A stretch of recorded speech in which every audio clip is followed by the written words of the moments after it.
Hello and welcome to the Academy show here on the Blood Red channel. Guy Clarke and Matt Addison here to round up the latest going-ons at Kirkby through the age groups. We'll check in on the under-23s, the under-18s, talk UEFA Youth League, FA Youth Cup, and also bring you our one to watch. As I say, Matt Addison is here with me. And Matt, maybe sort of understatement of the century to say it's been somewhat of a disrupted season this year for the Academy. Yeah, it certainly has. I mean, even the back end of last season, it was all cut short and curtailed, wasn't it? This season, it's been a little bit disrupted again in terms of the competitions. We're going to come to that very shortly. There's obviously the usual sort of, 3-week break over the Christmas period where the youth teams don't play in that period. Anyway, that's obviously happened this year as well. And yeah, it's all been a little bit strange. There's been, lots of games taking place. It's going to be an interesting end to the season. A couple of competitions still to come, some title races to get through for the Liverpool youth teams. But yeah, it's been another disrupted season, another one where it's only a very limited number of people allowed to go and watch these games. And it's all very, very strange at this moment in time. Yeah, it's been fairly sort of disrupted and all sorts as well through the age groups. Let's start with the under-23s, talk about sort of how they're getting on. And of course, Gary O'Neill recently moving on and going down to Bournemouth to join up with Jonathan Woodgate down there. Yeah, we might as well start with the Gary O'Neill thing. I mean, he's obviously only been at Liverpool for 6 months, very highly thought of at Liverpool. I know Barry Lutus was very disappointed to lose him. He was very sort of praising of him over the weekend. I know Ian Doyle had spoken to him, and you can obviously read those quotes on the Echo website. But he basically talked, through how important he'd been. Obviously, a former Premier League midfielder for the academy players and the under-23s that he was working with in particular. To be able to get that expertise off him was probably really, really useful. I think, Gary O'Neill, it's too big an opportunity really to go in and be an assistant at a team that's pushing for a return to the Premier League, to go in, obviously, with Jonathan Woodgate and go into a team which you think should be there or thereabouts in terms of coming back and possibly staying up if they do get promoted. So it was a big opportunity for him. I think he's obviously, used the opportunity at Liverpool to get into coaching, to get a little bit of experience. And that's what it was always going to be. I think it's mutually been beneficial, even though it's a very short period of time that Gary O'Neill's been at Liverpool. I think he's helped Liverpool probably as much as Liverpool have helped him. Yeah, not too dissimilar, really, when you think about it, to Jonathan Woodgate getting involved in the recruitment side at Liverpool before going on and getting into coaching. Yeah, the two of those now together down at Bournemouth. Let's talk then about results for the under-23s. How are they getting on in their league programme, and what are the latest results been for them like, Matt? Yeah, there's been a few games since the restart for the new year, obviously after the Christmas break. As I mentioned, they're currently 8th of 13 in Premier League 2, an odd number this season for that division. But it's all very, very tight in there. So probably 8th out of 13 doesn't sound particularly brilliant, but they are only 9 points off second place. I think that's Blackburn in there, and I think they've got a game in hand on them as well. So you can sort of see it's only really sort of 6 to 9 points between the majority of that division. So still, plenty of opportunity really for them to go up and improve and get a few decent results on the bounce. And suddenly you could be, very much there or thereabouts. I think the top spot is probably out of reach, but the rest of the table is pretty much open to them. And they had a very good result last weekend, 4-0 win over Arsenal. Jake Cain back in and scoring a couple of goals. Ben Woodburn back there as well. I'm sure we'll touch on him in just a few minutes. But yeah, really, really clinical. Again, you can read all about that on the Echo website. But yeah, it seems like a pretty a decent result for them. I think that the big thing as well, not just the 4 goals, but the fact that they kept a clean sheet, that's been a real issue for the under-23s this season. It was an Arsenal team with a familiar face in Reece Nelson, obviously someone who's played at senior level, very highly thought of. And for Liverpool to sort of keep out that team, keep a clean sheet, Billy Cometio was in there. He's not had the easiest of seasons, made a few mistakes, but he and the rest of the back four and the goalkeeper as well, they kept a clean sheet. They did all of their defensive duties really well and didn't make any errors, which it's an easy thing to sort of say. It's an obvious thing to point out, but that hasn't always been the case so far this season. There's been a lot of generally good performances, in particular from Billy Koumetio. We know what he can do, we know what his strengths are, but there's been a few occasions maybe where he's lost a bit of concentration. There was a goal that he conceded against Manchester City where he lost the ball inside his own penalty area, things like that. You just wanted to see a little bit more consistency, and I think we've seen, certainly in this game, a step up in that regard to be able to keep out a very decent Arsenal team. Arsenal, historically have had very, very good youth teams coming through, lots of good players in there. So yeah, a 4-0 win. I think that the big story there is the fact that they've kept a clean sheet. Barry Lutis really, really pleased with Koumetio, and he's of course still only 18, playing for the under-23s. We know he's highly thought of by Jurgen Klopp and Liverpool, but this, I think, seemed a bit of a step forward for him this weekend. Yeah, definitely. It's been a developmental season for him. Of course, he was with the first team during the pre-season tour that they had. And as you say, he was getting rave reviews from Jurgen Klopp, but probably the right thing for his development to be with the 23s. A few other decent results and a few players catching the eye as well in recent times for the 23s, Matt.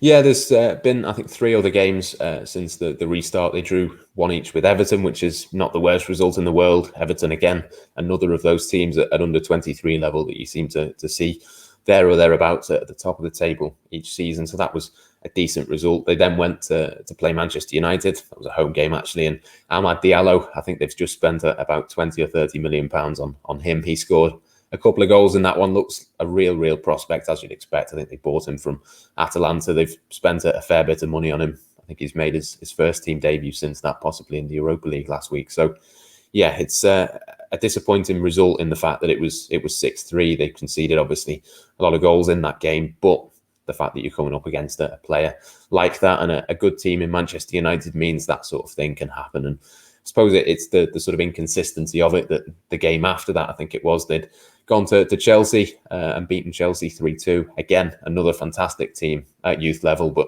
Jake Cain with another goal in that one. Tyler Morton, who's someone that we've spoken about plenty of times. We've picked him out in the past as being one that could step up and start to score goals. He, I think, started this season with the under-18s, very much now an under-23s player. So lots of positives there. The 2 negatives, Marcelo Pitaluga and Leighton Clarkson, both picking up muscle injuries. I don't think they're going to be out for too long, hopefully, but certainly missed last weekend's game. And obviously we saw Jakub Ojinski was on the first team bench over the weekend. I think that probably would have been Marcelo Pitaluga had he been fit. But a muscle injury keeping him out of that one, unfortunately. Yeah, he's been training plenty with the first team, as Marcel Pitaluga's in the pictures of him in training over the last few weeks. In terms then of a few of the forward players, Paul Glatzel, someone we've spoken about, unfortunately, for injuries an awful lot, but he's on the comeback trail. And Ben Woodburn's also back at the club, as you say.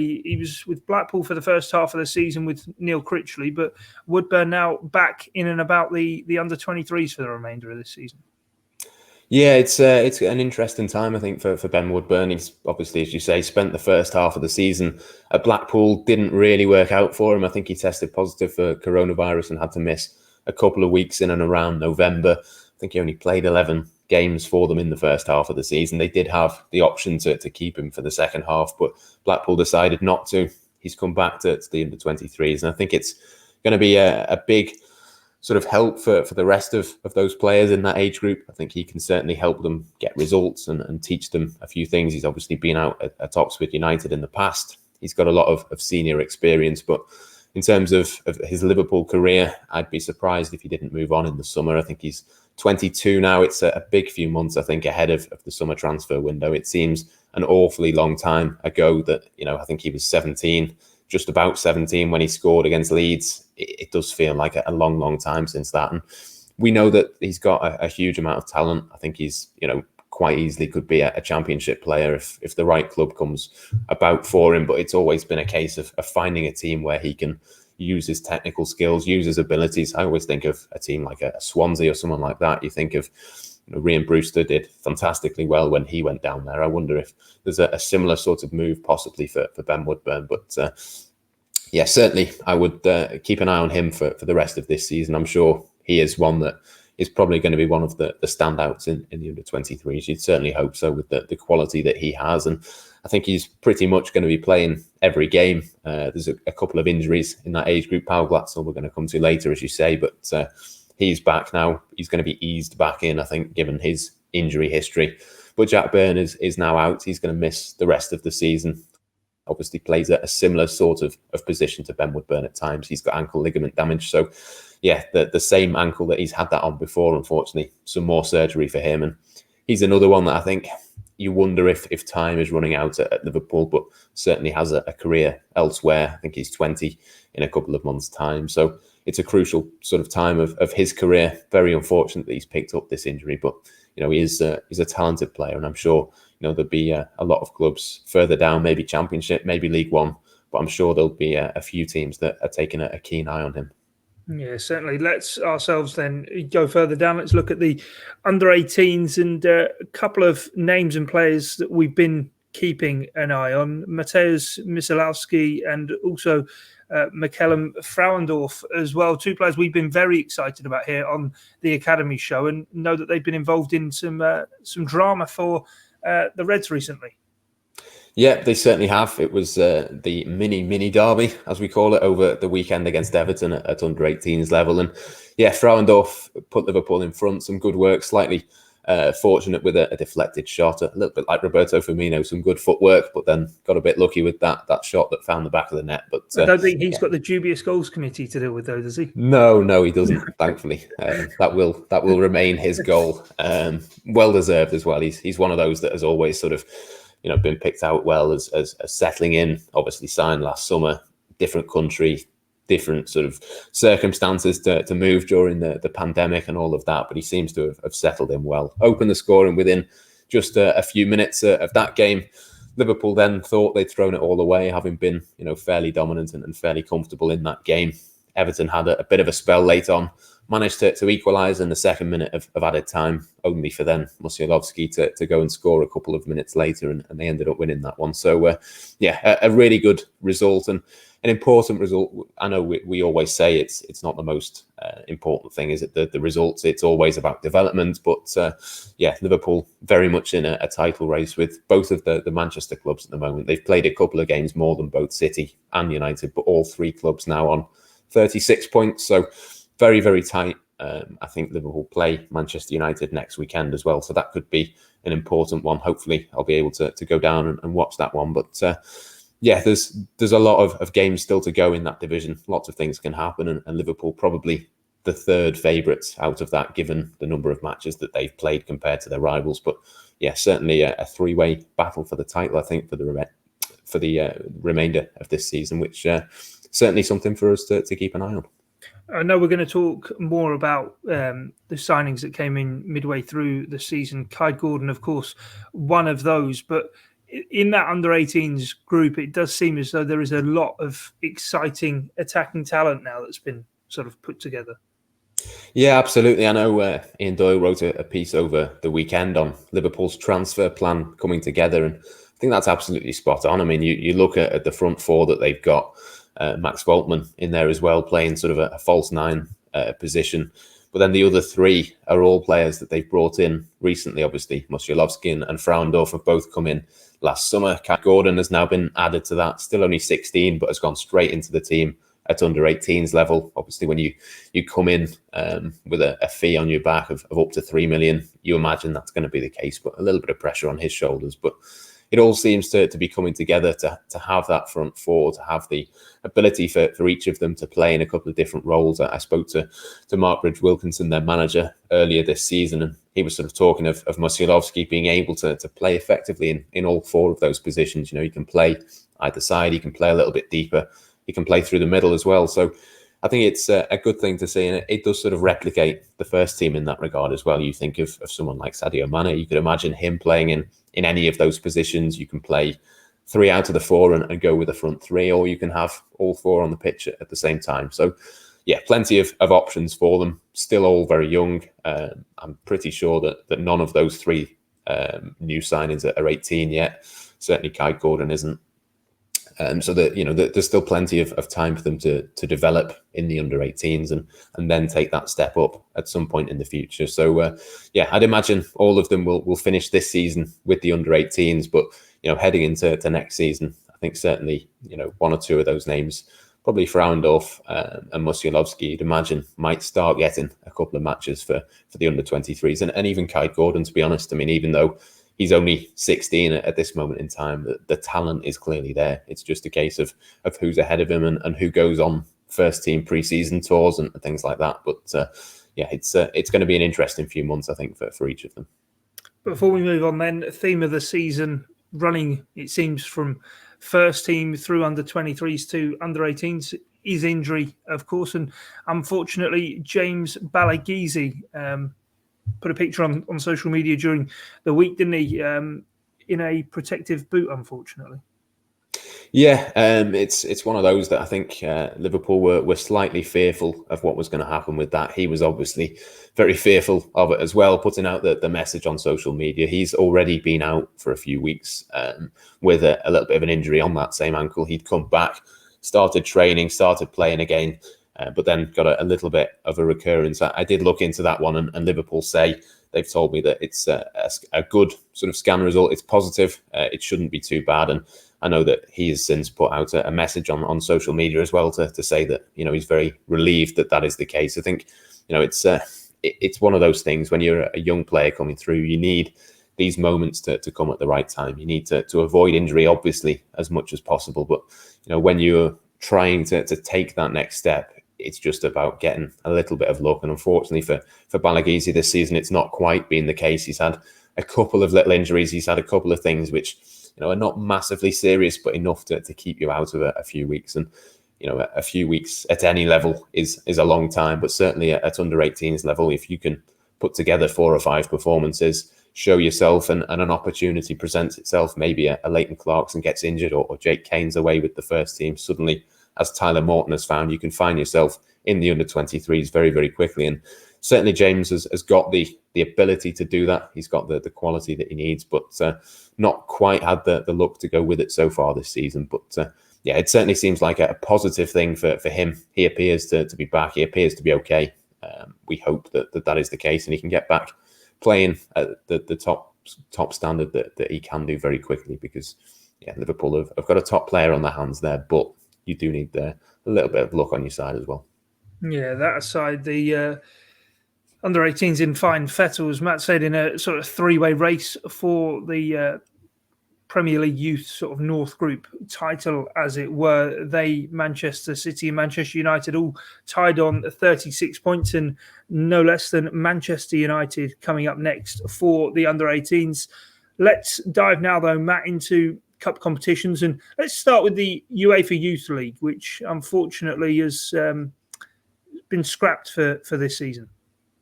Yeah, the hope was that they were going to play it similar to what they did the Champions League actually last season, take everyone to one place, play it over the course of a couple of weeks. I think was not the original plan. The original plan was to play it normally, but after that was impossible. They were then trying to find other ways of doing that. Unfortunately, that has been made impossible. Obviously, the pandemic is still going on. Traveling between countries is virtually impossible. I think it would have been possible for them to do that.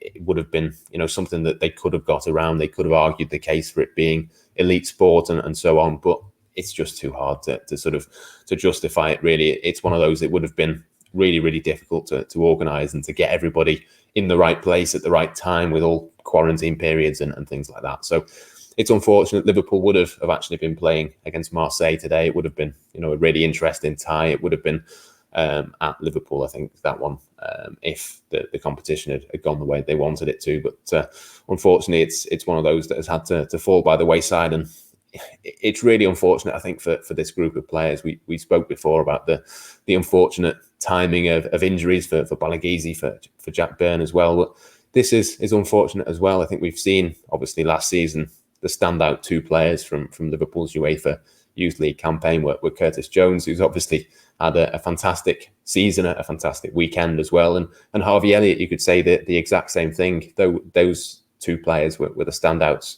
probably not just for Liverpool, but for the whole competition. And to take that chance away from one or two of the players who possibly could have followed in their footsteps this season. You think of Leighton Clarkson. I know he's injured, but going forward, he could have been a key player. Cain certainly would have been, as he was last season. A couple of years ago, even someone like Rafa Camacho, who's obviously left Liverpool since, but did play a couple of times for the senior team.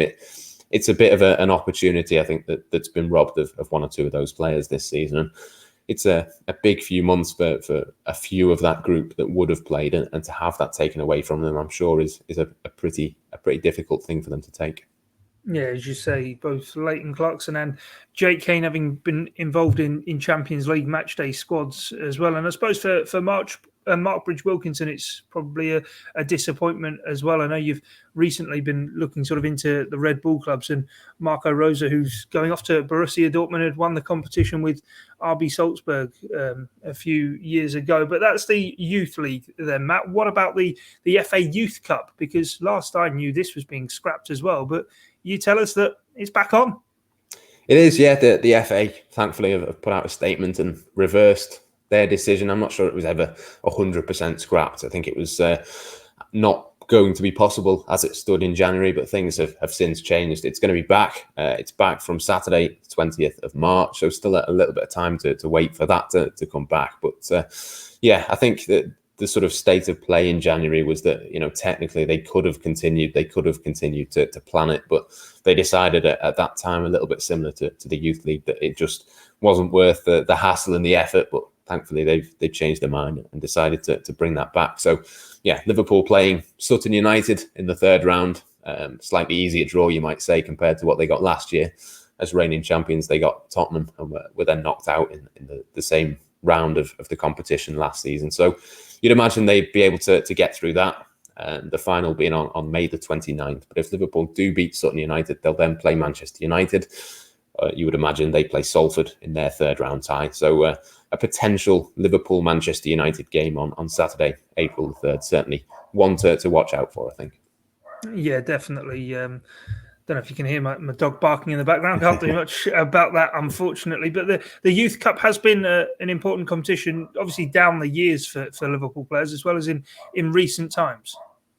Yeah, it certainly has. I mean, historically, Liverpool hadn't won it for a long time, but then they did win it in 2019. It was obviously a big year. I mean, it gave people like Cain and Leighton Clarkson the opportunity to play regularly, to sort of put themselves on a stage where you do tend to get a bigger audience. I mean, the final was broadcast live in the UK on BT Sport. They had a fair few people going to watch that. You think of Bobby Duncan, who's one that has obviously moved on and come back to England now. But he was one with a big reputation. And Paul Glatzel, again, it was a platform for him to captain the side to victory, scored the winning penalty. And all four of those players have gone on to either play senior football or at the very least get themselves into Champions League squads and things like that. So it's a big chance to impress. And I think they'll, that as we said before, the UEFA Youth League, that will be a big disappointment. But the fact that the FA Youth Cup does come back, I think there's a slightly different group of players that might play in it. But certainly for them, that will be a big boost given what we've seen historically in that competition. Yeah, we spoke about their attacking talents. Hopefully that suits some cup football and they can replicate that success of 2019, just 2 years on. Before we go, let's talk about the new signings and, of course, finish with our one to watch. But in the January window, there wasn't a great deal going on at first team level. Of course, Ben Davies and Ozan Kabak did come in on deadline day, but there were a few academy players brought into the club, Matt. How are they getting on? Yeah, I mean, we'll start with Liam Hughes. Obviously, was on the bench again for the first team this weekend. Another one of those who'd stepped up and signed from Celtic. I've not actually seen him in person yet myself. I've not seen him play, but it seems to be that he's fairly highly rated. I think he's essentially the backup option for the under-23s. He's come in from Celtic, as I say, at the age of 19, but he's already made his senior debut in Northern Ireland where he grew up. He was only 15 when he made his senior debut. So clearly, one of those who's, strong, physical, knows what he's going to have to do to get into the senior football. And I think that the fact that he has come to Liverpool is, as I say, essentially to be back up to Pitaluga at that age group. But there's always sort of 3 or 4 goalkeepers coming through, and it's hard to sort of know with a goalkeeper, I think, particularly at that age. Some, as I say, develop physically faster than others. I think Pitaluga, certainly technically with the ball at his feet, seems to be the one who's progressed the most. And I think he's still only 17, so he's still got a long way to develop. Seems to be the one that is the most highly rated out of those 4 or 5 at this moment in time. So yeah, Liam Hughes seems to have settled well. Obviously took his place, as I say, on the bench for the first team. But yeah, still Pitaluga, even though he's injured at the moment, I think he's the one really to watch out for moving forward. I think he signed for Liverpool last summer. So yeah, certainly for him, it's a little bit of extra competition, which is never a bad thing. And yeah, there's always seemingly a group of at least 2 or 3 goalkeepers coming through. Hughes, Pitaluga, Orzinski, all of them, I think, have got a lot of promise and will go on and play for senior teams, whether that's Liverpool, whether that's somewhere else at some point in the future. Yeah, it'd be interesting to see. What about Kaide Gordon then? I know you did a podcast special ahead of him signing for Liverpool. We will put the link to that if you did miss it and you're into all your academy info. We'll put the link in the description, whether on YouTube or you're listening as a podcast. But how's he been getting on in the early days, Matt? What's the impression of Kaide Gordon? Yeah, again, the early impression is that he seems to have settled in really well. I think the fact that he is only 16 and has just gone straight into the under-18s and not just into the group, but straight into that first 11 as well, I think just shows how highly rated and how valued he is at Liverpool. Obviously, there's 1 or 2 other clubs who were interested. I think Tottenham was one of them, Manchester United as well. But Liverpool getting in there first, putting the money on the table for him and really showing a statement of intent, I think, to put that sort of money down for a player of that age. He's obviously hugely valued, and the fact that he played a couple of times for Derby's senior team puts him in good stead. I think he's one that you're really going to watch out for over the next 2 or 3 years. And we've seen Harvey Elliott come in at a similar age and push on very quickly. I'm sure the hope is that he can do something similar. I wouldn't want to put that pressure on him because Harvey Elliott's had a fantastic season for Blackburn. But yeah, the early signs are good. Seems to be a strong runner, very quick, very direct, which is something you always want to see. Tended to play on the right-hand side so far. He can play through the middle as well. I think more of a number 10 if necessary. But yeah, as we said before, that sort of front 3, front 4 for the under-18s can play in a few different positions. So far, he's played on the right-hand side and looked very good. But I think there's a good chance before the end of the season we probably see him in a couple of different positions for the under-18s. Do you think there's a chance as well, having played senior football, as you say, with Derby County, he'll move into the 23s this season, or do you think that will wait maybe until midway through next season or even in the off season? It depends purely on injuries and who's available for the under 23s. To be honest, I think there's a decent chance that he might get a game probably the last couple of matches of the season. But the only thing that's stopping me from saying definitely is obviously the under 23s are not going to win their league. The under 18s still very much in with a chance. So I think if as much as the word is always from the academy, it's all about development. I think if there's an opportunity to win a league title, you'd probably try and play your strongest team. So if it does go down to the wire in the under 18s Premier League North, then I imagine Kaide Gordon probably will stay with them just to try and get them over the line in that competition. Try and win something. Liverpool are already in that top 3. They tend to finish second, third each season. To go one more, I think wouldn't be the worst thing in the world for those players. And final new signing then to talk about, Stefan Bajtetic. I hope we got that pronunciation correct. Only 16, came in from Celta Vigo. And last time we did an academy show, we were talking about sort of the timing of this deal and the importance of it, obviously with the Brexit regulations coming in.